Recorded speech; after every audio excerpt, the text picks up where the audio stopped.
It's time for cannabis for opioid addictions. Cannabis is now an exit drug, and this solution is a solution that could very well work. Growing up in New York, cannabis was an entry-level drug, but now we know very clearly that, in fact, it can be an exit drug. It can be used to help people who are suffering from addiction.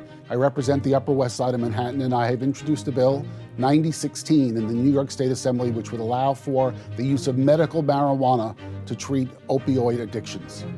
There are places in America where cannabis is already being successfully used to help people who are addicted.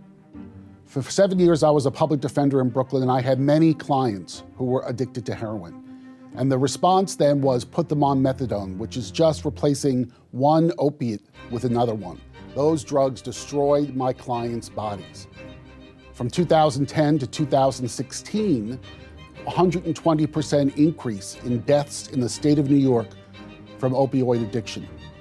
That's a stat that we should not allow to exist and not go addressed.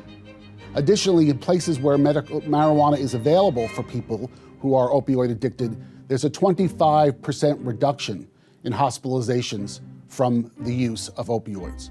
We had a glaring lack of leadership on what to do. We now have an opportunity to provide an exit from that struggle and those hardships by allowing them to have cannabis. I'm not suggesting that we should eliminate the methadone treatments. I'm simply saying we need more tools in the toolbox to treat the thousands and hundreds of thousands of New Yorkers who are currently addicted.